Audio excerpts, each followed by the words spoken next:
Hello and welcome to the third and the Dawn Football Show. I am Joe. With me is Cecil, as always, here to recap Week 12 of the NFL season, otherwise known as Thanksgiving Week, and here to preview Week 13 of the season. Cecil, how you doing?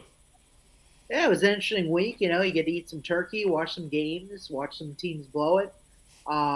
It was an interesting week. For all those people out there in fantasy world for fantasy football, the playoffs are upon us, so that's interesting.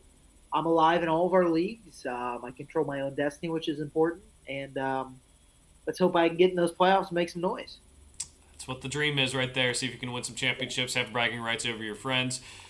Let's get started with a recap of Week 12, Cease. The first game of the week was the Thanksgiving Day game. We have the Packers upsetting the Lions. Had a little bit of Jared Goof going on. He did throw for 332 yards, but just didn't look too sharp. The Packers, I think, really opened this game up very well, and that's what led them to get the win. They were able to get the lead, and they just kind of hung on to it for the rest of the day. It's one of those games that it seemed like the score it got closer than it actually kind of was at the end there. Yeah, the goof troop was in full effect in this one. Yeah, Jared Goff just really not pushing the ball downfield, pretty much not doing anything the entire first half. It was just a lot of like they weren't being really aggressive. It was just like it was a very weird problem in the offense because it was one of those games where they just were completely out of rhythm. The protection wasn't great up front, but it wasn't like the worst thing ever. They couldn't Jared Goff couldn't find any receiver that was more than 10 yards away, even if they were open or not. He just wasn't seeing the field very well. And the Packers, I mean, like you said, they got off to a hot start. They executed at a really high level, and they were making big plays in the passing game early on. They're getting huge chunk plays from a lot of their young receivers. We all know all the young receivers can do that. It's been documented with the Packers for the last couple of years, but they are all young receivers, so they are very inconsistent, and that's been the bigger problem. But it doesn't. I don't want to say this game bodes badly for the Detroit Lions. I don't think it does, but it is concerning that you let a team that's been really struggling in offense. The Packers didn't have Aaron Jones in this one. AJ Dillon was banged up on a short week. And you were at home in this game. You had a lot of advantage on a short week to get this one done against a team you had already beaten pretty badly early in the season. So um, I'm not sure what happened in Detroit, but I mean the Packers kept their season alive. I'll give them that.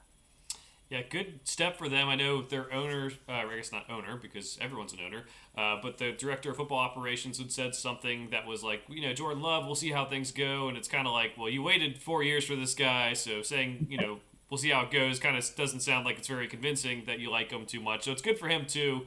It's a team that's, I think the roster's kind of fallen apart on him. David Bakhtiari played like one game in the last 2 years, it feels like. The wide receivers, as you said, are young. So for him, a guy that we have hated on and love to hate on a little bit, it's good for him to get that and to move forward with that win. The next game, I don't have too much on this one, Cease, but the Cowboys win 45-10. It was a blowout. I'm sure lots of Thanksgiving televisions were turned off or turned on to something else. We had Dak Prescott playing, MVP level right now, 331 passing yards, 4 touchdowns. And I think that stems from more so, even the other best teams in the league right now. Tua's had his issues for the Dolphins. Mahomes isn't having his classic year. Josh Allen has turnovers. Jalen Hurts has turnovers. Brock Purdy, not quite an MVP type of guy. The 49ers are winning. So Dak's playing pretty well. And honestly, the most notable thing about this was that Dolly Parton dressed up in a Cowboys cheerleader uniform and had Tony Romo and Jim Nantz salivating. So there you go. Yeah, I would not have put Dolly Parton in a Cowboys cheerleader uniform on the bingo card for the day, but she did it. Yeah. God bless her. She was hanging on the stage for her dear life.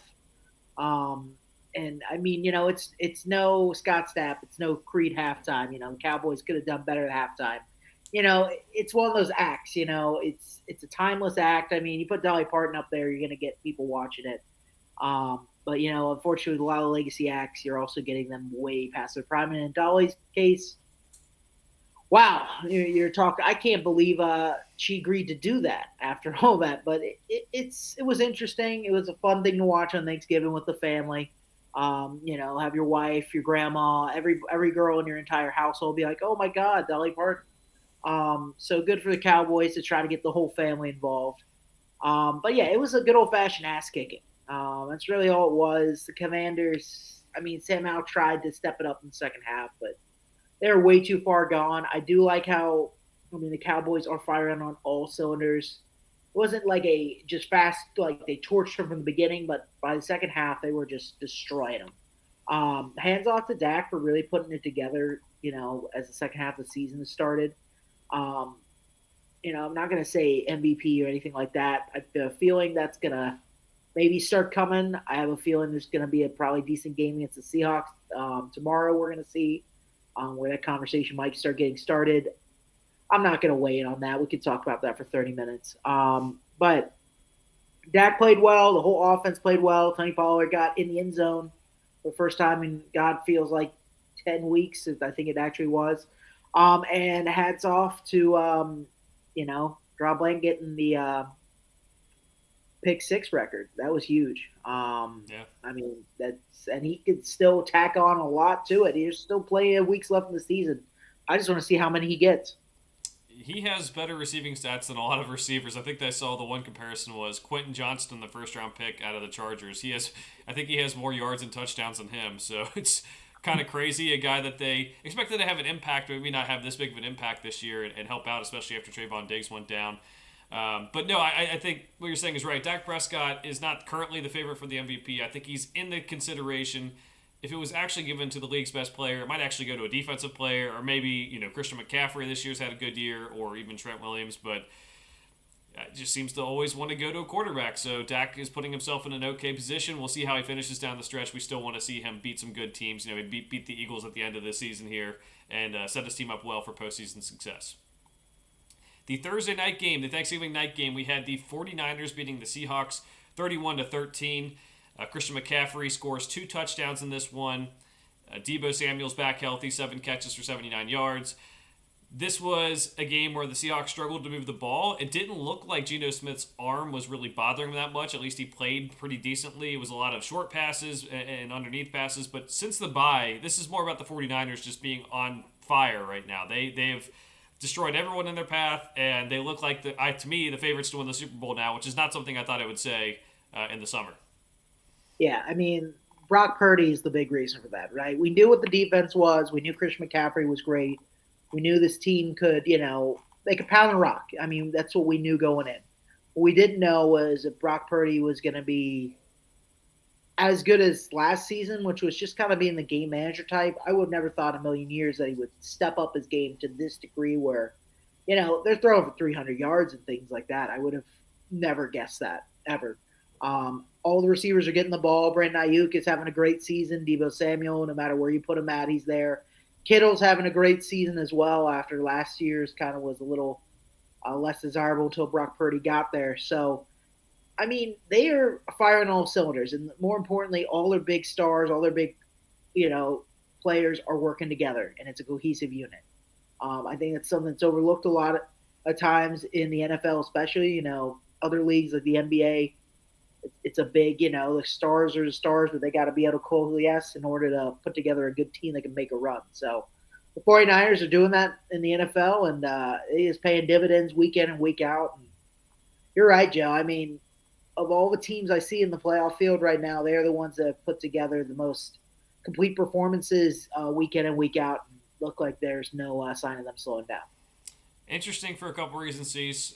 One, I think 3 weeks ago we probably both had a different opinion after they struggled in the middle of the season, but getting everyone back healthy is important for that team. And then also they do play the Eagles this week. We're going to pick that game coming up, and that will be a very big one to decide playoff seeding possibly later on down the road. The first ever Black Friday game in NFL history. We warned everyone about the Amazon streaming and the commercials and how they just wanted people to go out of the stores and just log onto the TV and start buying stuff. That did happen, but the Dolphins dominated this one 34-13. Tua didn't have a very good game, but the Dolphins defense is starting to turn it on. Now they were helped by the fact that Tim Boyle was starting for the Jets.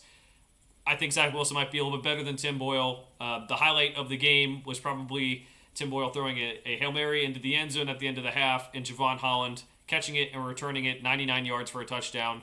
Can't say I've ever seen that. He's a very good player, don't get me wrong, but that's just something you don't see. And maybe a lack of effort by the Jets. They seem like they're kind of giving up a little bit on the season, which is a little bit understandable. It is. Yeah, I mean, this is another one where no one ever really thought the Jets would be in this game. It was really going to be, are the Dolphins, how well are the Dolphins going to handle a defense like that?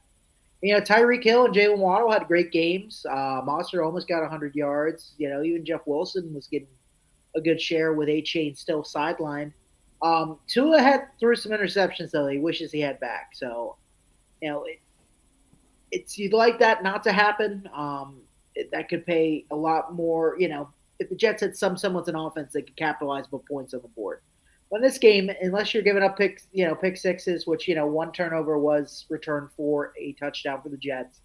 Outside of that, with Tim Boyle, they are worse than with Zach Wilson. So, I mean, I get that everyone wanted to make a change. We were saying, you look at Tim Boyle, that's not a change that's going to make sense. So they'd have to sign someone else, which they refused to do.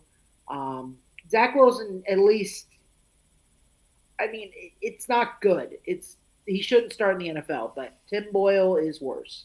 And by a large margin, and that's saying something considering how much of a large margin Zach Wilson is barely on the level of capable backup. I wouldn't even consider him one of the, better backups in the league, honestly.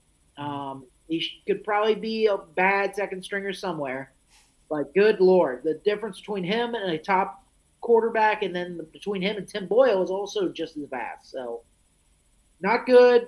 Put Zach Wilson back in there. Or, we have a man looming, cleared to practice, Yeah. 21-day window.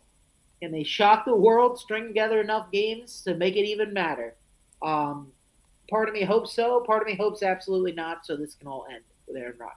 But Dolphins get another win. Jets are in the cellar, and their season's, 4-7. You maybe get one more loss. AFC playoffs are too competitive. I think you lose one more game down the stretch. So at this point, I'm saying their season's virtually over. I would agree. I think Aaron Rodgers is just trying to get everyone to say, "Oh, look, I was able to come back by being activated on IR. I don't even know if we'll even play, but it's just like, oh, I told you, I beat the science, I beat the medics, I beat all those people, and it's like, okay, dude, whatever. But this is unprecedented unless he's doing HGH or something. So we'll see what happens, and if he's able to return and play football this year, that's going to be an interesting story to watch. We'll leave it at that. We'll move on to the Sunday game, Cease. We'll start off with the one we don't want to talk about first. We have the Steelers beating the Bengals 16-10. It was an awful game to watch on pretty much both sides. Now, the one thing I did notice is Matt Canada was fired for the Steelers, and the Steelers actually utilized the middle of the field with their passing attempts, which seems to work with a quarterback like Kenny Pickett, who doesn't have the strongest arm. You just don't have all those throws to the outside of the numbers. That usually helps. The Bengals, clearly season is over. The defense gave up the first 400-yard performance by the Steelers all year. They just don't have enough in the tank on defense to really help this team, and Jake Browning certainly isn't it, especially when you can't run the ball. So that's just how it's going to be. Yeah, absolutely. Yeah, Steelers, Pat Fryermuth came back second game since being back from injury. Wasn't getting utilized by this offense at all this year. And he gets over 100 yards in this one. So, if I'm the Steelers, it ain't like keep doing it. If he's going to keep catching the ball in the middle of the field, nobody's going to guard him because they're afraid of picking Deontay Johnson, which I get, make teams have to cover it to open up the rest of the field. It's as simple as that. You know what your weakness is. You know what to exploit it. And then once people have to adjust to it, then it's just like play action, right? You establish the run, so then you get them to bite on the fake, and you can throw it over their heads. It's that simple. Utilize everything you can on the field. Don't become one-dimensional because then teams can just key in on you, which they have with the Steelers. So Bengals, yeah. Jake Browning. There are people deep open. I looked at some of the replays and some tape since this game because I hate myself. And there were times that Jake Browning had players deep that he just didn't throw the ball. He doesn't get the ball out quick enough. He doesn't make decisions quick enough. Because you can talk about the protection. The protection was not great at a lot of times. But at the same time, there are many plays there where he got timing. The Steelers were putting so many people in the box to try to take away the short pass and take away the run that there were people deep, and he didn't take advantage, and that shows me that's the problem. With backup quarterbacks, there's the projects out there who are guys with a lot of arm talent that don't make the best decisions. There's the guys that honestly are kind of like coaches and on the sideline. They're heady guys that can make the right plays. They just don't have elite arm talent. Then you've got guys like Jake Browning who, I mean, he's not really experienced in any way, and he doesn't have the best. He doesn't have plus arm talent, and most importantly, he doesn't really show much poise or ability to make quick decisions or really challenge a defense in any way. So that's what you definitely don't want out of your backup quarterback is someone who doesn't really even understand. Like you got to take what the defense gives you. Sure, that's a valid thing as a backup, but when the defense is basically giving you the deep shot over and over, take the deep shot. Just take it. Because I swear to God, like running it for 2 yards is not going to win you this game anyway. You know what could win you the game is maybe, a 40-yard pass that flips field position right there on one play. Not that I want the Bengals to win these games, but man, like there's things you can take away, and Jake Browning sucks is one of them. Two, I mean, there was nothing really that great on offense. Honestly, I want to see the young receivers get involved if you're a Bengals fan. Defense, some of the key things is some of the defensive guys, the younger guys, did play decently well in this game. There were times, there were lapses, but DJ Turner's held up for most of the time. There were some, I mean, Jordan Battle was playing pretty well, which is really good. They just need to get Nick Scott out of there forever. Fire him into the sun, as they would say. And honestly, Miles Murphy, not that the Steelers' right tackle is anybody of note, but he was getting pressure and he was doing something. So it's good for the Bengals that some of these guys they've invested in on the defense with early draft picks are there.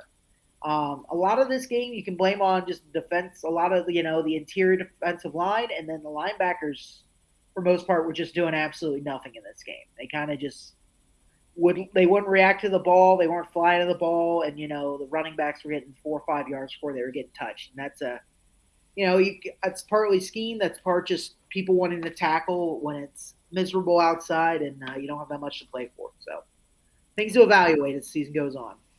Yeah, I love your point about Jake Browning in particular. You're a 27-year-old rookie. You played at Washington ages ago, kind of known as a weak arm quarterback, accurate and smart.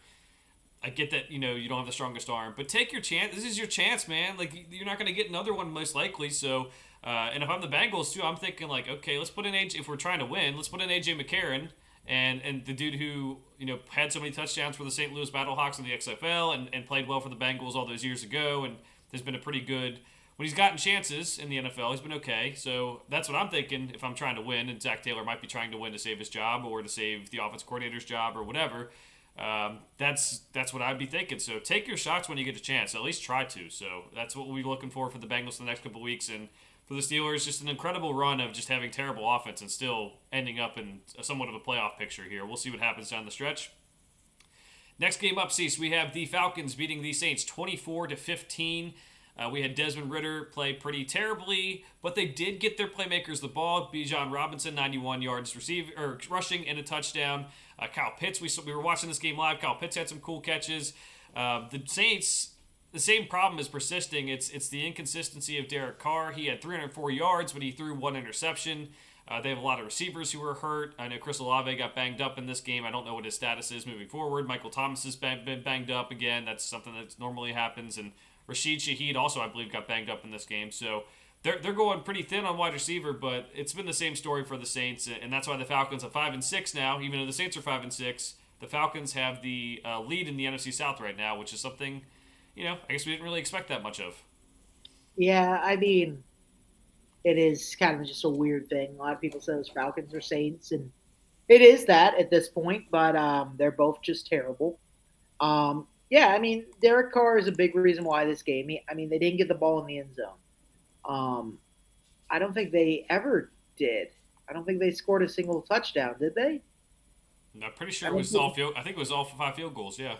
There's 5 field goals. That tells me your offense isn't getting it done. And I mean, honestly, Alvin Kamara didn't get utilized very well in this game either.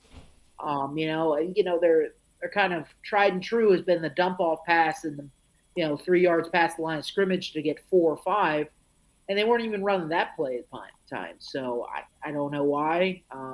Especially when your receivers are hurt, Alvin Kamara is kind of your safety valve you need to go to.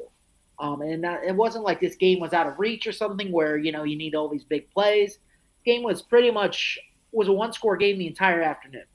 Um, it wasn't really till Bijan got the second touchdown that anybody was really going, this game's now out of reach. It was competitive. I mean, I'll give Arthur Smith this. He used Bijan Robinson, and they won the game pretty handedly. I think there's a key here. I don't know. I'm not on the Falcons coaching staff, but if I was offensive coordinator, I might go, I don't know, coach. When you look at this film, it seems pretty evident to me.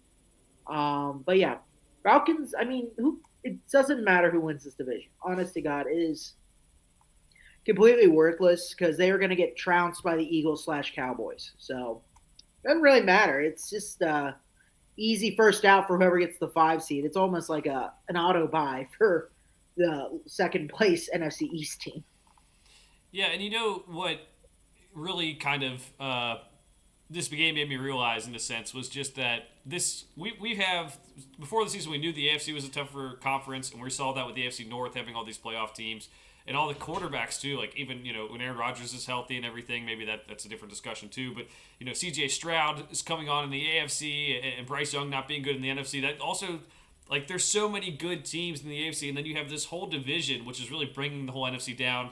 It just really stinks for teams like the Bengals, who I guess now it wouldn't really matter, but early in the season when they were struggling, they could probably be winning the NFC South, and that's tough to do. All right, next one up, we have the Titans beating the Panthers 17-10. Both these teams aren't too great, so I won't spend too much time. I'll note a couple things really quickly. Derrick Henry looks like vintage Derrick Henry, 2 touchdowns on the ground. Jonathan Mingo, the receiver for the Panthers, had a very funny play where it looked like he intentionally jumped out of bounds to try to catch a ball where his feet were already out of bounds. That just weirdly happens there. And then 3 Cease, we have to talk about it. The Panthers fire Frank Reich, and for more details about it here, it's a lot of owner tampering. The owner has now fired 3 coaches in 3 years. This year they're going to fire Frank Reich. 11 games into the season, they forced the trade to take Bryce Young. The reports are that Frank Reich didn't want Bryce Young, but they forced not only to take Bryce Young, but to trade up and give up DJ Moore. Really handcuffed him, and Frank Reich, I think we can agree, maybe average at best NFL coach, but still it has some good qualities. But stuck with this roster and with an owner who meddles like David Tepper has, it just doesn't seem like that was a good situation from the start. I love how they heard David Tepper basically dropping f bombs walking out of the locker room on Sunday too. That's a weird look for an owner to just be sitting there, going down there, and then it's just like it's dysfunctional. You don't see other owners doing that stuff, win or loss. When you're doing stuff like that, especially just right after a game, you just look completely different. Like, you're not the GM, you're not the head coach. I get you're the owner. You try to put the right pieces because you want to win. But once it's in season, you have zero control. You know nothing about the NFL, or maybe passingly at best. You cannot just sit there and start meddling. You just got to accept it. And if you want to make a change in the off season, you can talk about it. But this is turning into one of those situations where the NFL might have to, because there was a thing back when Jimmy Haslam bought the Browns and stuff. There was a lot of trying to find a decent GM that could build a team and also be a strong enough personality to deal with them. That might be something that Carolina really needs as well. Is they need somebody who's a strong, cemented, well-known quantity in the NFL to really become general manager of this team and basically keep Tepper out as much as humanly possible. Because reality has having the owner go in the locker room isn't good. Like, the players are professionals. They want to win. They're here to win. They're fighting for their jobs. They know how important it is. They want to win too. The problem is they've not built a good roster, and that starts at the GM level. So if you want to start yelling at people, go fire your GM, because that's the one who's trade away all these picks. There's the one who traded away DJ Moore. He's the one who's made the evaluation to say, Bryce Young's the guy. So he's the one who should really be on a head on a spike. Firing a head coach after 12 games with a rookie quarterback and a rebuild is just stupid. It's just, it doesn't make any sense. It's like you need to know, you got to give your coach probably going in about 3 years. Maybe you do two if it goes horribly in the second season. But like not even a full year doesn't give you anything. It just means that Tepper never really wanted Reich in the first place, which is what was reported as well. He was kind of the second choice. And yeah, it just wasn't a good match. And the quotes from from Reich after he got fired and just basically being like, I think I'm done with the NFL for a while, which I get. I mean, you go through Jim Irsay and now you get David Tepper. I'm like, Jesus, he probably is like, I don't want to ever answer to any of these idiots ever again because they're just clueless. Just makes you wonder. A lot of times it's about fit too. So when you take these jobs, maybe it's good to stay a coordinator an extra year until you can get a job with an owner that will let you run things your way. But Frank Reich is 62 now, and yeah, I would be okay. I think I would be okay if he was like, if I were in his shoes, being like, hey, I might be done for a while. Maybe I'll do a college thing, maybe a college coach because it's a lot more control where you know you're going to be the guy. I don't know, but it didn't seem like a great hire from the start, weird fit, and then it just ended so quickly. I know Tepper has said like he doesn't think that this will really hurt their chances of getting a new coach, but in the end it will. His meddling will because he's fired so many coaches so early. He's traded away draft picks, and he has a roster that is not good right now. So that leads you to believe it'll be harder to attract the best coaches. You're gonna have to find someone like a diamond in the rough coming up. Next game, we have the Colts beating the Buccaneers 27-20. Zach Moss and Jonathan Taylor had big days. Taylor had 2 touchdowns. Michael Pittman had over 100 yards receiving. For the Buccaneers, there was some offense for them too. Rashad White had 100 yards rushing, and Mike Evans had a pretty big day as well. These two teams, I think, are middling at best in the NFL, so I don't have too much to add there. It was just fun to see a game of quarterbacks that I at least like coming out of college, and Gardner Minshew and Baker Mayfield, 2 of the bigger personalities at quarterbacks, even if the play doesn't match the personality all the time. Yeah, I mean, the Colts are playing better. I'll give them that. Like they're playing decently well right now. They could be a dark horse team to get the 7th seed in the AFC, depending on how things bounce. If they keep playing at this level, the running game's good. Gardner Minshew's getting enough out of the passing game. I mean, the defense was relentless in this game. I think they had like 6 sacks, something of that nature. I mean, that's a lot, especially for a team that's defense has been kind of very middling for the last couple of years and below expectation of what we thought. So good for them to get the win. Baker Mayfield playing hurt again because that's what he does, and it sucks because I get he's fighting for his job and his livelihood, but at the same time, it's just like I mean, when is it? It's a diminishing return, right? You can only play kind of hurt for so long before just like we saw 2 years ago, it kind of cost him his job in Cleveland when he probably could have just stopped and they would have just taken care of him. So it sucks to be Baker Mayfield because I think he honestly deserves to start in this league. I think he's shown that. I think he showed that in Cleveland. And honestly, I think he has shown it when his very little time in LA last year. And again, he's shown it with the Buccaneers this year. So that guy deserves to have a shot in the NFL and be if Sam Howell can be the answer, the Commanders, Baker Mayfield can be the answer for some other team. He won't be expensive compared to other starters, and I honest to God think you can build a winning roster around them. Honest to God, I think the Browns with Baker Mayfield this year, before Myles Garrett got hurt in this game, with the defense that they've had with Baker Mayfield, I think we would be talking about a team that could make a deep playoff run because that's honestly where I see it at currently. And that's the kind of quarterback Baker Mayfield is. So I don't like the guy personally. I think he's obnoxious at times, but he deserves his shot. I would agree, and you're right about him starting a lot of places. We're seeing a lot of backup quarterbacks in this league right now, and him not having a job, at least as like a starter or a premier backup, would be shocking to me. When you have Gardner Minshew starting for the Colts right now, Jake Browning for the Bengals, Tim Boyle for the Jets, Tommy DeVito for the Giants, it's he deserves to have a shot at this league. And you're right. I think if the roster was a little bit better, he would be in a better spot himself if he was healthy. The Giants beat the Patriots 10-7. Cease. Tommy DeVito gets the win. 191 yards and a touchdown. Looks a little bit better. Do you really utilize Jalen Hyatt, the rookie out of Tennessee? Had 109 receiving yards. This was the game we did not watch on our quad box of NFL Sunday Ticket. It was not one we really desired to watch, and for good reason. The Giants win 10-7. These two teams stink. The Patriots have turned things over to Bailey Zappi again. It's just there's no end in sight for it. So that's how it went. Yeah, Bill Belichick's basically out the door. Mac Jones, they finally decided to really bench, so that's good. Um, Ramondre Stevenson, the run game with Ezekiel Elliott, they both had decent days. That's the only silver lining if you're a Patriots fan. Not that running backs are probably the most fleeting thing in the NFL. That mean almost next to nothing when your team is in the dumps. Unless it's Derrick Henry or somebody like that, if you don't have like a top three running back, that piece doesn't matter because that guy's probably going to be bad by the time you guys are good again in 3 years. So, yeah, there is no silver lining. It's a full teardown. Just hope you get the number one pick and can start over. Yeah. It was never going to be what it was. New England. I mean, you're a Boston sports fan. You had one of the best runs in sports history in general.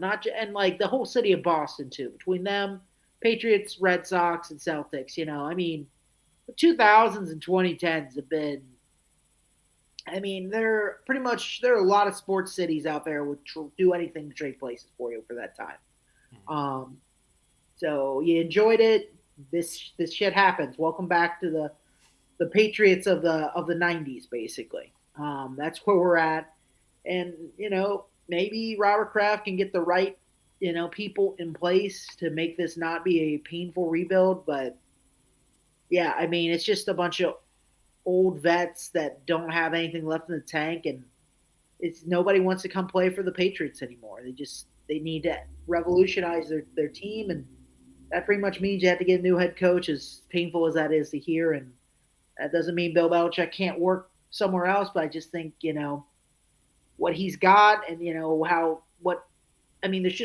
there's not enough time to do a rebuild. Like Bill Belichick doesn't really want to do a rebuild, honestly. I don't think he's too old for it. I think he wants to get the career wins. And I think he wants a team that can compete.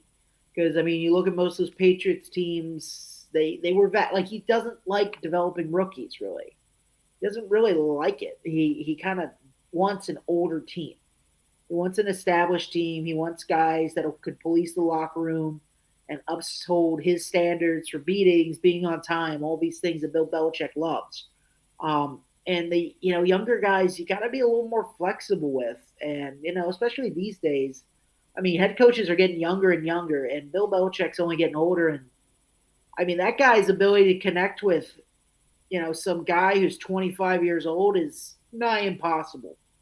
And I think that's really just showing now. And I think you get a veteran team, or people just with talent. I think Bill Belichick can be a great thing for that franchise. It's too little, too late. It's just time for a change of scenery for him. Yeah, Tommy DeVito looked a little better in this game. I mean, I'll give it to him. I mean, the Giants are kind of trying to make it work as best they can. Obviously, Brian Daboll's. I mean, he's coaching for his job, and I don't think he should get fired for this because this isn't really his fault. Also, that he's able to pretty much win games and put up stats with Tommy DeVito as third-string quarterback shows you how good of a coach Brian Daboll is. And he doesn't deserve to be the one blamed for this because it's not his fault. He didn't commit. He didn't draft Danny Dimes. He never said he wanted Danny Dimes.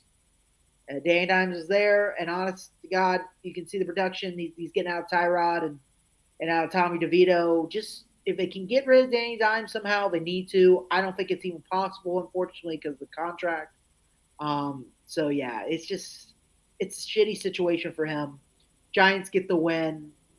I mean, I'm a Brian Daboll fan. I think he's made the most he's made good players great. I think he's able to elevate talent, especially for quarterbacks in the offense. And I think he is getting a bad rep for what's happening with the Giants, and I think he deserves more credit than he gets.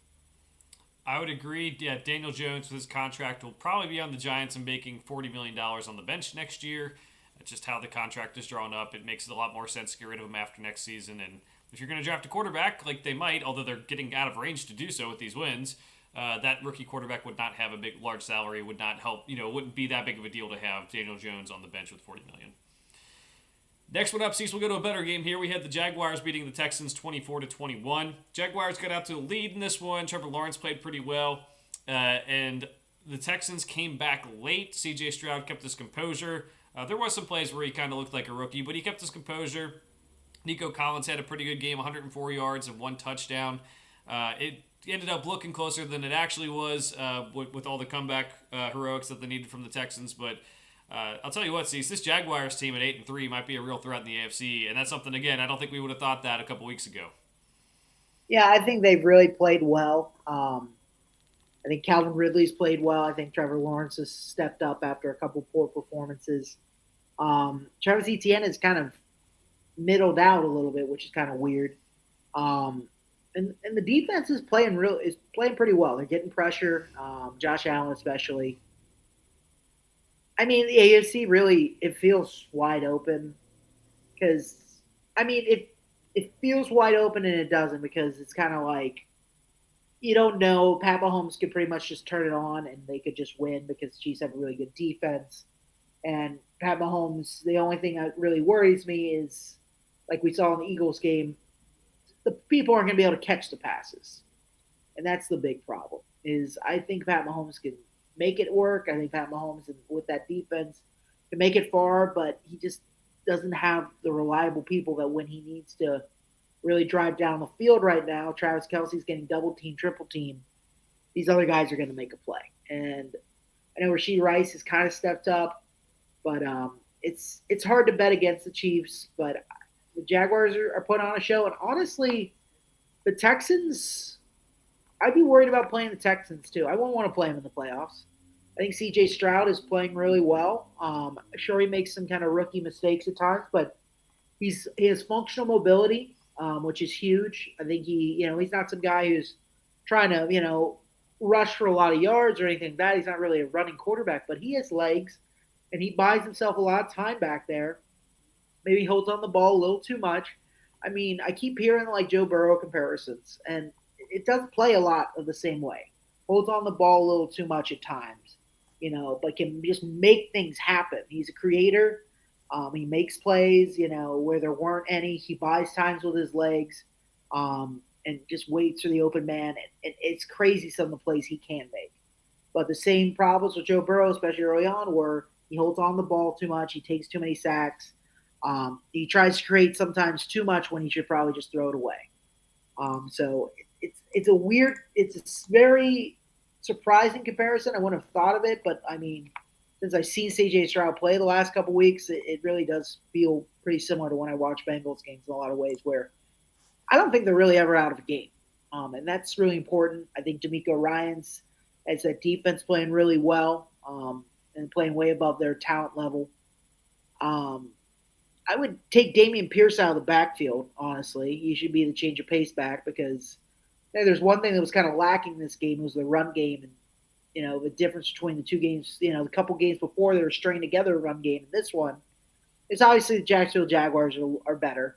But two, Damian Pierce is back, and Damian Pierce has proven throughout the season he doesn't deserve to be the lead back.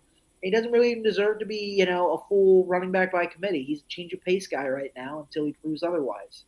Um, so a lot of things to like with the Texans. Jaguars are stepping up. I mean, they're definitely the number 2 right now. They're the ones you'd pick to say someone's going to be the Chiefs. It's going to be them. Um, but outside that, I wouldn't. I mean, honestly, God, depending on how the rest of the season goes, I wouldn't be surprised if I see myself putting a little money on the Houston Texans. Not a ton, but a little bit because the odds are going to be great. And I just believe maybe it's just I've watched Joe Burrow do it 2 years in a row kind of deal. But just watching having the guy, and CJ Stroud at this point has officially moved on from being rookie quarterback to he's the guy for Houston going forward. I don't think anyone could argue that anymore. And they're scoring points, they're moving the ball, and they're moving it, and they're making big plays. And I don't know if the whole NFL is ready for it. Honestly, I think they get a better kicker, because their kicker is a signee. Maybe I don't know what Kareem Fairbairn's out for the year or whatever there. Kicking could get a little better too. I'm not talking about the last play. I'm just talking. It's been a little iffy looking when it leaves the hold. So I like the Houston Texans still. They're probably not going to win the South now because the Jaguars have a lead and it's too late in the season. But as a wild card team, 100%, I wouldn't want to play them, and I think they can still make things happen. Just reaffirming our stance as Stroud boys for this season, Cecil. It also is a good time to remind everyone to gamble responsibly if you're going to start betting on the Texans to win the Super Bowl. But I'm with you. I think they've shown some life. D'Amico Ryans has to be Coach of the Year front runner right now. In my mind, just done an excellent job in a situation we did not expect to see them with a winning record this late in the season. So good for them. Next game, we have the Broncos beating the Browns 29-12. Broncos now on a 5-game winning streak. They just keep on getting the job done. It seems like more so their defense is turning things on. A little bit easier in this game when the Browns are starting Dorian Thompson-Robinson.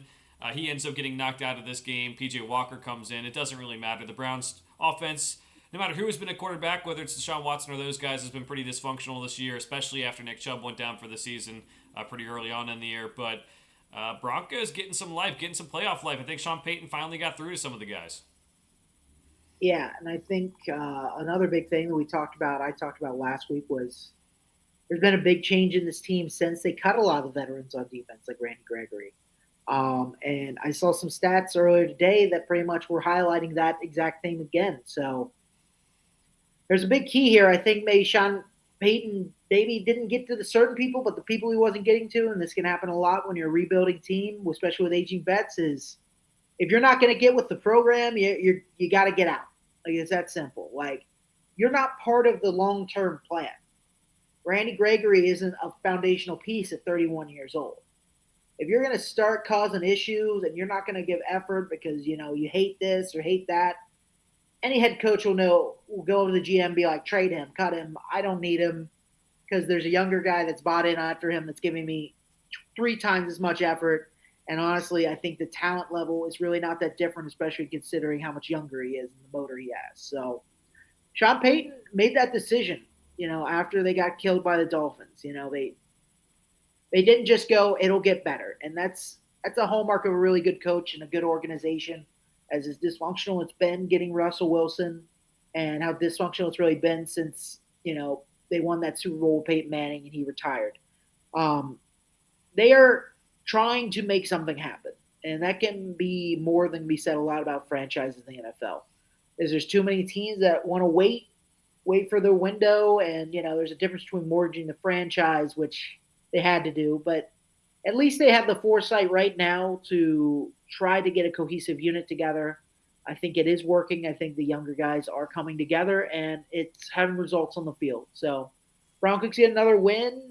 They're in the wild card hunt right now. I don't believe they're the 7th seed. I mean, again, it's up in the air for the 7th seed of the AFC right now. I mean, it's going to be hard. It's tough sledding, but I mean, it's really a question of, the Browns, you just beat the Browns. That was a team that was going to be in the wild card hunt. You got teams like the Steelers, whose offense has not been good. Traditionally good teams like the Chargers have just been in the cellar all year.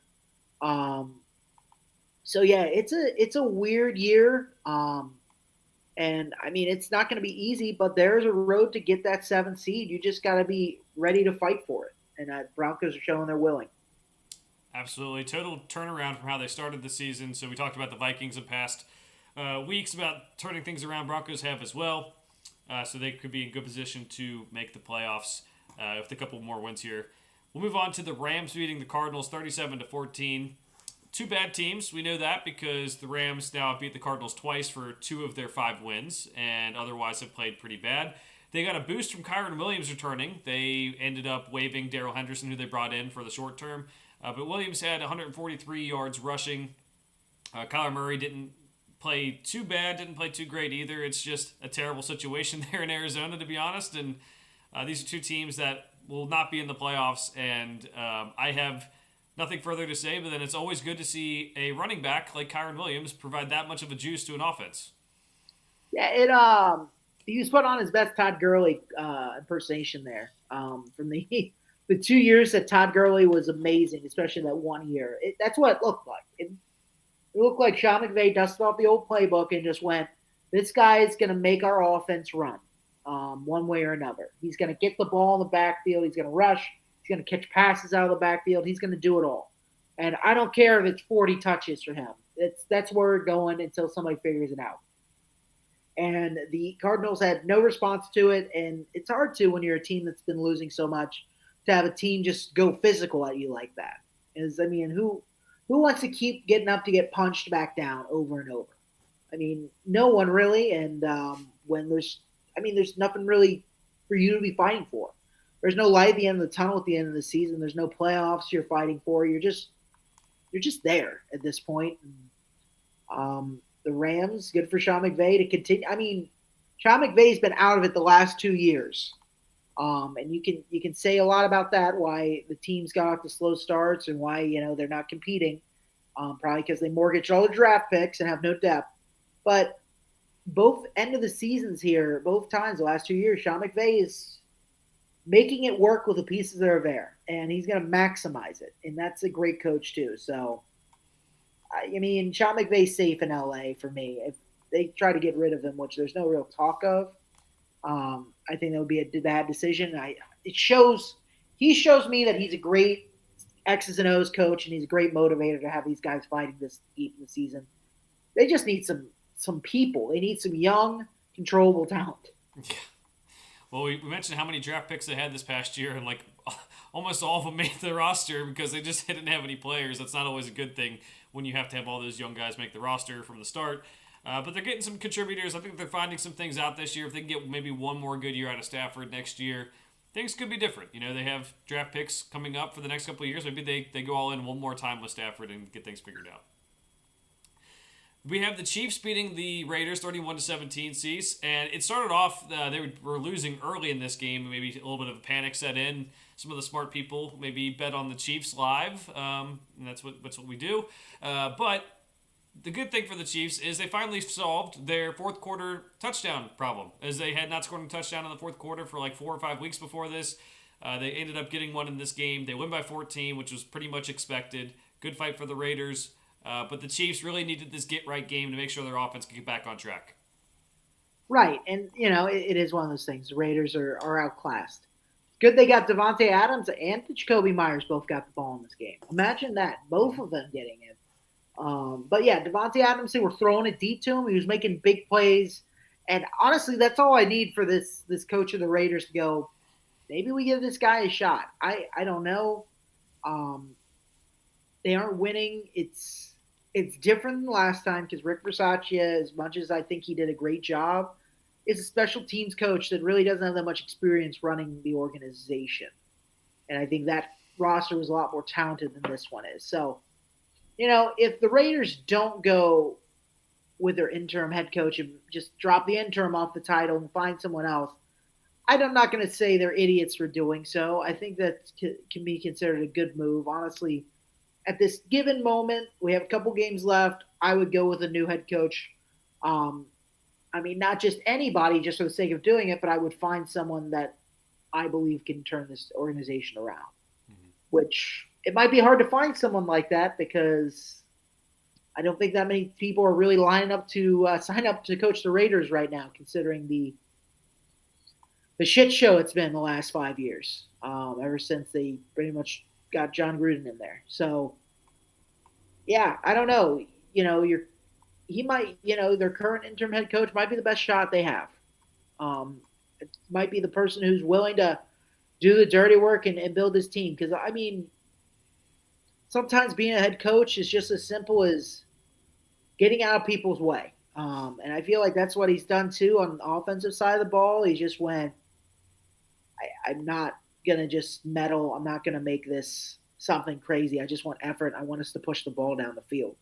I think that's as simple, as a head coach. Sometimes I think that's the better approach. Obviously you're good at your job. You're good at what you do. It's the reason you got this opportunity. You've been respected enough in the NFL to get opportunities. But sometimes, you can't focus on it, and you've also got to be willing to listen to other people. And I think that's why Josh McDaniels has failed horribly um, here, both with the Raiders and also what he failed with the Broncos because he just wanted to do things his way, and it wasn't really collaboration. Because honestly, that's how it was with his head coach in New England. It was the way Bill wanted it to be. And, we can talk about the limitations of Bill Belichick and his failures at times, and that definitely is one. So, yeah, sometimes you got to step away and let people, if it's working, let it work. And I think he's done a great job of that. And I think he's a great motivator. And I think sometimes that's what a head coach needs to be more than anything. Is, if you can have good coordinators, people who can scheme well, and you make good decisions and adjustments at the right times, you don't just do boneheaded things. You don't have to be the best X and O guys. You can be the locker room guy. You can be the cultural guy as long as you have a strong staff around you. Um, so we'll see with the Raiders. I'll give it to them. Chiefs, they they did what they were supposed to do. They covered against the Raiders. It was touch and go there for the first half, but they did score in the fourth. Um, no touchdown for Travis Kelsey, so that's also more impressive. They were able to come back, score without giving Kelsey a touchdown, even though he did get almost 90 receiving yards. So again, what are the Chiefs? I don't know. We'll see this. We've seen a lot of NFL teams with the salary cap issues where they have an elite quarterback and the rest of the team is kind of not what it used to be. A lot of, or they have like a good defense and their offensive weapons aren't that good. We'll see if Pat Mahomes can elevate like he did last year without Tyreek Hill, elevate the offense in the playoffs because that defense is going to keep games close for him. He's just got to make the plays, and more importantly, his playmakers have to catch the ball and make something happen with it. Yeah, definitely. And I like your point about Antonio Pierce. I think he empowers players, like you said. I think, he's him saying, like, even, hey, we have the best running back from the NFL last year in terms of rushing yards. We have one of the best receivers in the league in Devontae Adams. We're going to use those guys. It just means so much to guys. I mean, it's what all about the players on the team, even more so than scheme in a lot of cases. Even in Miami, where we're talking about Mike McDaniel being one of the best schemers in the league. What does he do? He goes out and gets guys that are really, really fast and have that talent, and it's working out for him. So Pierce has the empowering abilities that could get him the job full time, and the Chiefs still going to be the team to beat in the AFC. He's probably going to make the Super Bowl. That's just how it's going to be. The next game we have was an overtime game. The Eagles win 37-34. They had to come back in this game against the Bills. The Bills were running the ball well, especially with Josh Allen, 2 touchdowns, bad weather game. Eagles are able to make the comeback. They tie it up. The game goes to overtime. The Bills get a field goal, and then Jalen Hurts ends up running the game-winning touchdown. And it was a fun one to watch. There was a lot of good offensive performances after the first half maybe wasn't so clean and everything. The second half turned out to be a lot more offense and a lot more exciting. The Bills dropped to 6-6. That obviously means something for playoff scenarios in the AFC, as you've been talking about. Maybe the 7th seed or 6th seed being very tough to get that seed. And the Eagles go to 10-1, and all the while still not playing the greatest football, but they just always find a way to win, and that's still the important thing. I'll say it every week. I think I say it every week with the Eagles since about week 7 or 8, but they just find ways to win. Yeah, I mean, when you get the players get interviewed after these games, it's so funny listening to the post games. And they like every reporter is just like, wow, that didn't look great, but you got the win. What do you say to that? And they're just like, I mean, a win's a win. That's all they care about. I mean, that's all. And honest to God, that's all any NFL team should care about. That's all Bill Belichick ever cared about, honestly, when they're at their point. It wasn't about, Tom Brady getting 500 yards or this or that. There were games where Tom Brady barely threw for anything at times at certain points in the career. It's about putting your team having the best opportunity to win. Sure, do you want it to be a perfect, priceless game like where the Dolphins score 70 points against the Broncos. Sure, every head coach wants that. Every player wants to like just blow out another team and go, wow, we were just firing on all cylinders. But I mean, there's something to be said about being battle tested and going in week and week out, going down at halftime and getting wins after being down by 10 points. That's huge against teams that are pretty good too. This isn't like, oh, it was the Panthers and we just blew them out and they just ran out of steam. Like we're talking about the Kansas City Chiefs. We're talking about the Buffalo Bills, teams that people say were going to be in the Super Bowl. Where are the Bills now? I don't know, but they do have talent on the team, and Josh Allen was having one of his better days in the second half. Um, the defense, their defensive linemen all got hurt in this game as well. You have to think about it with the Eagles. We got multiple guys. I think Brandon Graham was playing defensive tackle by the end of the game. That was not a good place for him to be. So hopefully they're able to get healthy out there. I think that's also a reason why they're not blowing teams out. Jalen Hurts was not very healthy in this game. You could tell. You watch him try to run, you're just like, oh God, he looks like he is in absolute pain every time he decided he was going to try to accelerate and advance the ball. So I don't know what happened at halftime. They gave him a little something to help with the pain, but especially early on, it looked like he was not ready, and that was, it made it harder for them to do anything because basically they covered up everything up top, and they were trying to force them to throw underneath, and they were trying to force him to move with his legs, and he couldn't move with his legs very well, and I think that was the reason the offense struggled as well, is because the Bills just basically were giving it to him. They were giving it to like in the small little routes, and it's a wet service, pouring down rain. It's a hard day of football out there when you're only moving the ball 2 yards at a time. It's people are slipping around. It's harder for you to cut and make a big play out of the backfield because you're kind of on skates at times. So it's an ugly win, but they get a win. They come back behind. It's all important. I mean, the Eagles are going to be one that we talk about all the time. The Eagles are going to be there at the end. It's really going to come down to, it's coming down to seeding. That's what it's coming down to between the 49ers, Eagles, and Cowboys. That's what it honestly feels like. We all know it. Everything else in the NFC, unless the Lions step up, which looks dubious at times and upsets somebody, it's going to be whoever gets the 1 seed is going to play the other two's winner. So Eagles are kind of in line to do that right now. Unless something happens, they got to lose a game. The Cowboys got to beat them. So, and all while that's happening, the 49ers could creep in there too. You never know. Still a lot of football to be played, though. It's great because as much as the NFC, besides those kind of top 3-4 teams, is just trash. The AFC, it just feels like right now there is no top quality right now. It just feels like there's a lot of guys that are kind of in the tier below the top 3 of the NFC, but that is way far and beyond better. Like it's basically like you have a bunch of teams that are better than the Detroit Lions in the AFC. And it feels like all of them are going to be in the playoffs together, and it's hard to really figure out who's better than the Cowboys, Eagles, or 49ers. It's like a different league almost. It feels like an AL versus NL battle at times in baseball, where it seems like it's just different. It's hard to compare because it's just such a different makeup of each conference right now. But it's fun to see. It's fun to watch. And it'll be good football come playoff time. Absolutely.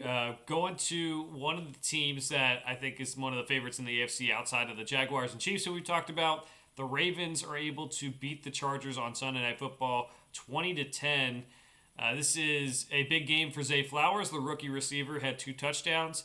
Coincidentally scored 2 touchdowns while he's playing against the team who took a receiver 1 spot ahead of him, and that was Quentin Johnston, who has not been very productive for the Chargers, so maybe some motivation there. As a lot of people, including myself, had mocked Zay Flowers to the Chargers because that extra speed could have helped. It's a little bit of revenge for him there. The Ravens go to 9-3 for the Chargers. 4-7. It's if the season isn't over yet, it's getting there for sure really quickly. Brandon Staley is the reports are he's going to be fired almost no matter what happens here, but it just hasn't been a good situation. That's something we have talked about for a couple weeks now. So Yeah, I mean, for them to be 4-7 is, I mean, it's inexcusable for the roster they have. We're talking about a team that last couple of years we kind of been like, man, they would be a dominant team. They could win the AFC West every year if the Chiefs didn't exist.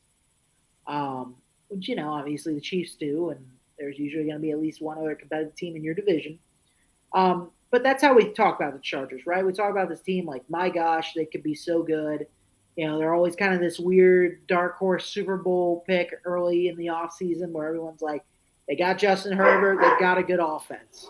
So it's just hard to see how far they've fallen. Leo's disappointed as well and how far. But the Ravens, Keaton Mitchell is now kind of the lead back, it feels like. They didn't use Gus Edward as much. Justice Hill barely got used. And yeah, I mean, they moved and were aggressive fast, but then after that, the Chargers really took off. Or the Ravens did. yeah, glad to see Leo is very passionate about this game. It was something that. I mean, the Ravens are really showing their dominance right now, and the only thing they're struggling with is Justin Tucker missed another field goal. So that's something they got to correct. As someone who bets the over 3.5 field goals on primetime games, that's something you don't like to see. So next one up, Cecil, we'll go to Monday Night Football. It was the Bears and Vikings. It was an awful game. The over 3.5 field goals did hit, which is if you see teams that you don't really like on Sunday or Monday Night Football, that's when you do that bet. They win 12-10. Bears do. It was a game that the offense for the Bears was just throwing a bunch of screens, and it honestly got so repetitive that I was literally laughing at the screen. And for the Vikings, Josh Dobbs had a very rough game, and now they're reevaluating the quarterback position, which seems crazy based on how he started his time with the Vikings and how he played with the Cardinals this year too. So the Vikings are 6-6, still have a chance to make the playoffs. The Bears, I think you feel good. I mean, I don't really get what the play calling was, but Justin Fields got the win. The defense looks better with Montez Sweat. At that rate, maybe you get some draft picks this offseason and you really do turn it around next year, maybe in the way we thought they would this year. Yeah, you got to vary your offense just a little bit. Like the screen pass to DJ Moore happened literally 20 times, I swear. And it's just like you could throw it downfield to him, like the stats where they had more passing yards from behind, like their official passing yards was less than how many passing yards they really had because they ran so many damn screens. It was by like 10 yards. And I'm like, that's not good. That means like, very poor offensive play calling yet again. Justin Fields used his speed when he needed to. And the big thing was they converted on a lot of third downs. They got into field goal range and they kept capitalizing. It is concerning. No offensive touchdowns for the Bears. No touchdowns at all for the Bears at all, and they managed to win this game. But you do that. The Vikings scored one touchdown. They're right back in this game up until the end. So Josh Dobbs did not look good. It really was that simple. He was not hitting much of anything in this game. And he really wasn't using his legs the way he usually does. I mean, I don't know. It was just there were guys around him at all times, but it just seemed like once that happened, it was just broken. It was just like broken play after broken play after broken play at that point. And the magic of Josh Dobbs did not translate in this game where he just makes things happen out of nowhere with his legs. The Bears were ready for it, and I'll give it their defense that. Eberflus did a good job of scheming to prevent all of that.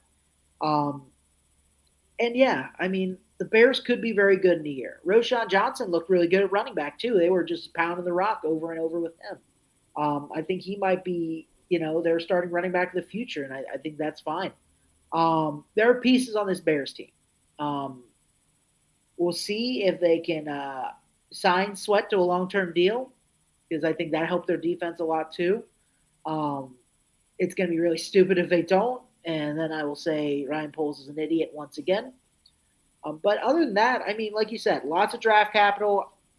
I don't think this is a Justin Fields problem, honestly. I look at it, people want to go, maybe they go with another quarterback. I'm like, all Justin Fields is doing is making the best of whatever the hell these play calls are because they are bad at times.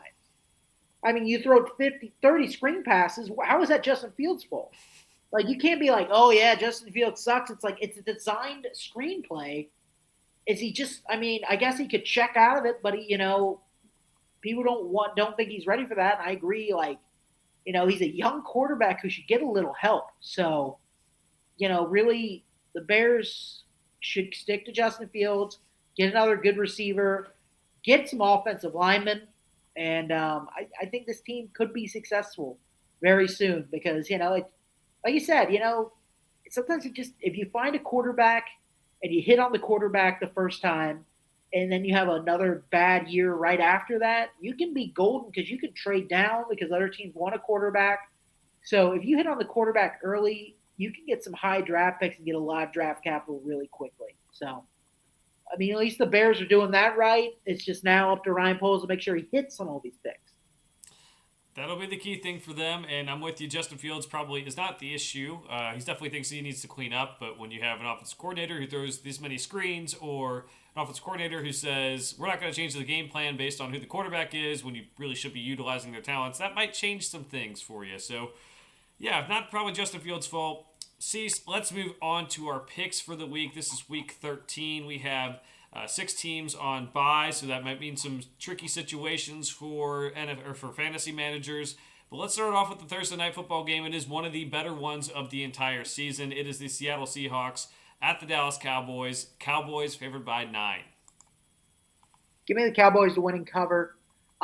It's in Jerry World. The Cowboys have been playing really well at home this year. I think that's a huge advantage, especially on a short week. They're rolling.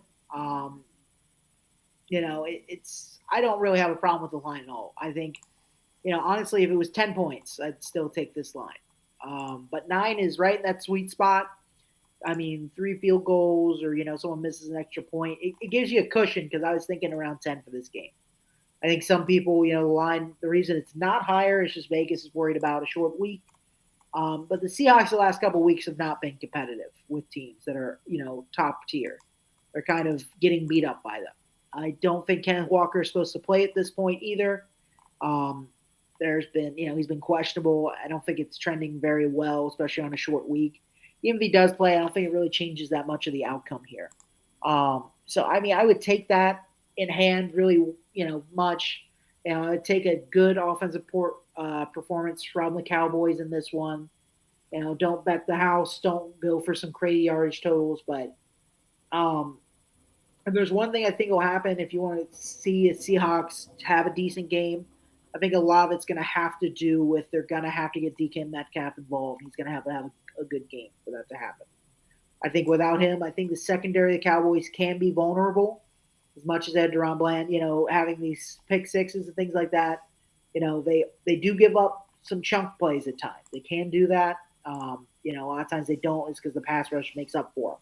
So you get DK Metcalf back there, if you buy enough time before the defense gets home to, Geno Smith, I think he can have a decent game as well. So if you're looking at some stuff, betting wise, I'd maybe look at DK Metcalf of anybody out there. And then Jackson Smith and Jigba is always a great play for some yardage totals. Absolutely. I'm going Cowboys to win, but the Seahawks with the points. Now, it is a Thursday game, but it's not a traditional Thursday game. Both these teams have a full week to prepare as they both played on Thanksgiving. But I worry too much about these bigger spreads when you are playing another solid team who, for the Seahawks, I think this is almost a must-win in certain senses. If you lose this game, you go to 6-6. Yes, you go to a bye, but then you play right after the bye, you play the 49ers and the Eagles. You don't want to be 6-8 and have to play yourself back into the playoffs. If you win this game, go to 7-5, give yourself some cushion. I think that really matters. And for the Cowboys, again, I still think they win the game, but I just think the motivation for the Seahawks, at least to keep it close, is there. And Geno Smith's injury didn't seem to be that big of a deal. So we'll go with Seahawks with the points, Cowboys to win the game. Sunday afternoon sees the Chargers at the Patriots. The Chargers are favored by 6 on the road. Yeah, I'm going to go the Chargers to win and cover. As much as I think the Chargers suck, it's not because of their talent. They can win a game and they could win it pretty easily. Honestly, at times, like there have been times this season where they've looked good. I think it gives Justin Herbert time to heal his non-throwing hand a little bit more too. I just don't have any belief in Bill Belichick and the Patriots right now, even though it's at home and probably going to be a ice cold day in Foxborough. But give me the Chargers to win and cover. Yeah, I'm going Chargers to win and cover two. Again, desperate team. They're going to want to make sure they win this game to stay in playoff contention. Brandon Staley, especially, maybe to save his job. This is one you have to have. And the Patriots just don't have an offense, so they're not going to be able to keep up. Chargers win and cover.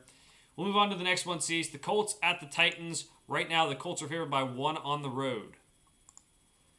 Give me the Colts to win and cover. I think they've just been rolling right now. I think they figured out their identity on offense, which is big. With Jonathan Taylor and Zach Moss both doing pretty well the last game, and Jonathan Taylor's been doing well the last couple. I think the defense is getting home against a lot of teams, and it's a very suspect offensive line for the Titans.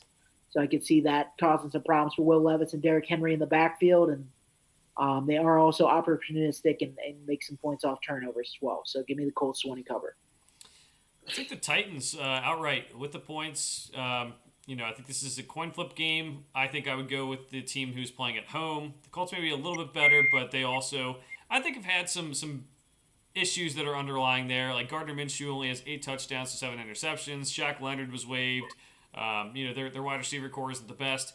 Really, it's for me, whoever scores first in this game really has a better chance of winning it. You have Derrick Henry versus Jonathan Taylor. The team who scores first is going to try to run the ball and try to close out the clock. I think the Titans at home could be the pick. Next up, we have the Miami Dolphins at the Washington Commanders. This one is a larger spread. The Dolphins are favored by 9.5. Yeah, give me that all day. I think Commanders are pretty much going to be close to quit mode here soon. I think the Dolphins are just going to be too much. They're a team that beat up on bad teams. They're not going up against a great defense, and I think their defense is really getting home and doing a lot better as well, especially since Jalen Ramsey's come back. So I think that'll limit Sam Howell and the Commanders' offense a bit as well. So give me Miami to win and cover. Same thing here. Much better team. Commanders with the tanking stuff. It's just not much of a shot there. Sam Howell might have a couple good throws and everything, but that's going to be about it. Dolphins going to cover that one. We have the Lions at the Saints. In the next game, the Lions are favored by 4 on the road. Yeah, Lions to win and cover. The Saints' offense has been too middling for me. Um, and their defense really hasn't been doing much recently either. I know it's in New Orleans, so that's always a good home field advantage. But 4 points, I think I'm more uncomfortable with. I think Dan Campbell and company can win cover. Yeah, until the Saints really prove anything, I'm going to go Lions to win and cover this one. The Saints have talent on the defense. They just can't get that offense going. And I know the Lions will have Jared Goff protected in this one, and he'll be able to play on rhythm and on time, and that's something that's really important to him, so he doesn't do the Jared Goff stuff. So we're going to take the Lions to win and cover. The Arizona Cardinals at the Pittsburgh Steelers. The Steelers are favored by 5.5 at home. Um, Give me the Steelers to win, obviously. Um, I'll go with them to cover 5.5, because that's under 2 field goals, which I think it's going to be kind of a field goal game probably. And I think the Cardinals are going to come from Arizona, where it's nice in a dome and nice weather, and go to Pittsburgh and late in the season. And yeah, defense is going to play for Pittsburgh, and I think their offense has figured out enough to move the ball for some field goals, maybe a touchdown, and I think that'll be enough to cover. Same exact reasons. I think Matt Canada being fired has opened up the offense a little bit, and enough that they can score some points, and the defense can help them cover that 5.5 point spread. We will move on to the Atlanta Falcons at the New York Jets. The Falcons are favored by 3 points. Um, this is a weird one. This is a stay the hell away from game. I will I will pick the Falcons to win it, but I will take the Jets with the points just because it's a home game. Their defense is good, and yeah, it's just you got a Falcons team that's coming off a big win for them. They're going to have to travel to the Meadowlands. It's again these you know better dome teams or teams in nice climates that then go travel and have to play somewhere like the Meadowlands. I mean, I think they should win this game, but I'm definitely going to hedge the bet, and I'd probably do this.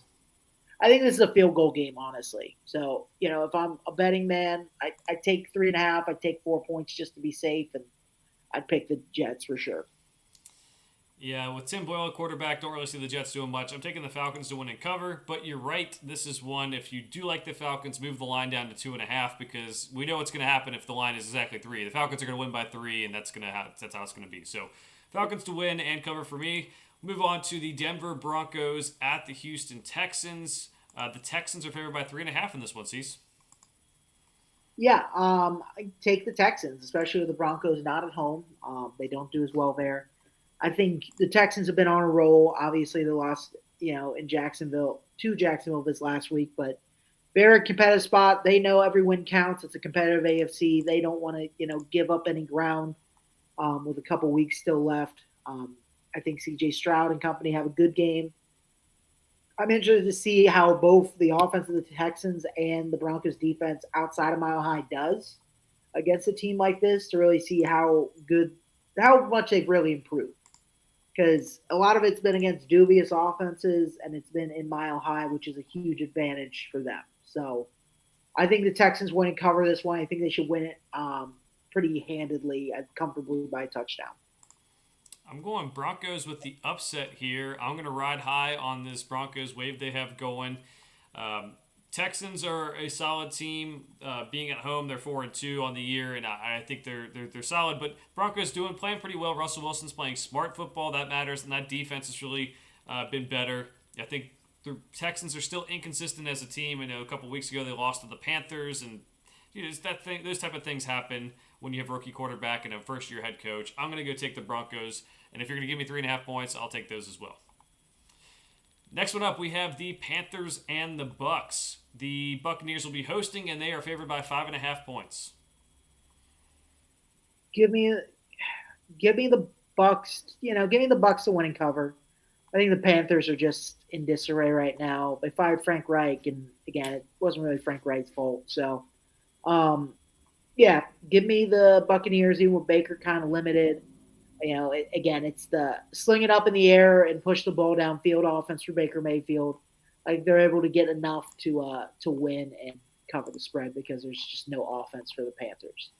Yeah, it's going to be tough to put a game plan together. They fired Frank Reich. They got rid of the offensive coordinator, Josh McCown. They got rid of Deuce Staley, the assistant head coach. A lot of times when the coaches get fired, I kind of like take them in these games because there's like more motivation. It's like more of a lift in the players. That the coach that they wanted fired to be fired got fired. But Frank Reich wasn't in that category of like it's gonna fire his firing is gonna really motivate them. I don't think, and they just have. I don't know who's gonna be calling the game. I don't know who's gonna have the game plan. It's a whole mess. I'm going with the Buccaneers to win and cover for sure. San Francisco 49ers at the Philadelphia Eagles. This is one we talked about earlier as one of the best matchups of the season. The 49ers are favored by 3 points. Yeah, I like the 49ers in this one. I think they're a team that's been winning in convincing fashion. I think they've definitely been thinking about this game at times after what happened last year in the NFC Championship game. It was kind of incomplete because Brock Purdy got hurt after every other quarterback also got hurt on the roster. So I'm going to pick the 49ers to win, and I think they will cover. It should still be a good game, but, it's just too small a cover to really pick the Eagles with 3 points. So 49ers to win and cover in this one. Yeah, just the Eagles' poor play, turnover prone. It's just going to catch up to them at some point. It doesn't mean I don't think they can't correct those issues and get it right before the postseason. They obviously did it last year. They ended the season pretty poorly. But the 49ers win and cover, as you said, since the bye, they're great. Trent Williams being healthy is important. So low of a spread, I would take 49ers to win and cover. We have up next the Cleveland Browns at the Los Angeles Rams. The Rams are favored by 4 points. Give me. You know what? I'm gonna take the Rams to win, but I'll take the Browns to cover. With Miles Garrett banged up, I don't know. Is he supposed to be out or is he playing or Haven't not seen sure? haven't seen a report yet. I haven't seen anything either. So I will go with the Rams. I think they're a Jekyll and Hyde team, which worries me as well. But um, there's going to be a lot of Browns fans because that fan base, anybody that's in the West Coast is going to go to that game because it's the Browns. And their fans are loyal. I'll give them that. But yeah, give me the Browns with the. I will take the Rams to win this one, but I will take the points on the Browns because I think it's going to be really close. I'll take the Rams to win and cover. Just the offense being so bad is a huge factor in that, and the Rams having Kyron Williams back, being able to run the ball, I think is huge too, and being at home as well. I think they can win and cover. It's a game that I would probably stay away from gambling wise. I could see the Rams not showing up like they have for other games, or the Browns defense just totally taking over. All right, we can move on to Sunday Night Football. We have the Kansas City Chiefs at the Green Bay Packers. The Chiefs are favored by 6 points. Yeah, I'll take that all day. I think what happened with Green Bay the last couple weeks is they've beaten some teams that kind of beat themselves at times. It feels like as well. I think that Jordan Love's going to show a lot more against this Kansas City defense than he's been struggling against these last couple teams, who have kind of just let them get away with big plays. And the Chiefs aren't really prone to do that right now. This defense is good, and I think Patrick Mahomes and company will be able to do enough. I think Pat Mahomes wants to cross off, getting a big win in Green Bay off his list because it's the first time he's ever played Lambeau. So I like the Chiefs to win and cover in this one. Yeah, Marquez Valdez-Scantling revenge game here. I think the Chiefs are able to win and cover. I think he has a big catch in this one, as he has some drop issues in his history that happened this year for the Chiefs and also for the Packers in former years. But no, I think the Chiefs did start to get things right. Playing the Raiders and Packers back to back will help with that. Might be a little bit colder for what they're used to, but hey, Kansas City isn't too warm either, so I think they'll be able to win and cover. All right, Monday Night Football, Cease. Bengals and Jaguars. Jaguars are favored by 8 points, and I don't have much hope for this game. How about you? I don't. Injuries suck. That's really the throw point here. I mean, I'm sure ESPN's not very happy with the outcome here. They wanted. I mean, this is what everybody wanted. Everybody wants a Joe Burrow Trevor Lawrence showdown. Um, I don't know who I would have picked otherwise in this game if Joe Burrow was playing, but it doesn't matter anyway. So Jaguars to winning cover. They're a good team that's kind of surging at the right time. I didn't really see anything from the Bengals offense to really say that they're going to score points or keep up in this one. So you should be able to pick the Jaguars and sleep soundly on Monday night. Yeah, I'm thinking Jaguars win and cover too. Just more complete team right now, and I can't see the bend not breaking defense working when you don't have a quarterback like Joe Burrow under center. I can't see the offense putting up many points in this one. We'll take the Jaguars to win and cover, which is a pretty depressing way to end our picks for the week. But Cease, any final thoughts? Yeah, I mean, let's go for playoffs. It's fantasy playoffs are here almost. So your boy's hoping for a win and for all of his leagues to really kind of cement his playoff berth. So it's a lot of leagues and a lot rides on this week. So send some positive vibes, as the kids would say, this way. Yes, we wish you and all of our listeners the best of luck for fantasy or gambling this weekend, whatever you're doing. Both, could be in play. My turn to remind everyone to like and subscribe on YouTube and wherever you get your podcasts. Leave us a review. Tell us what you like, what you don't like. We'll use that feedback as we move along. It helps us out as we go. For now, thanks for watching. We'll see you guys next week. See you guys.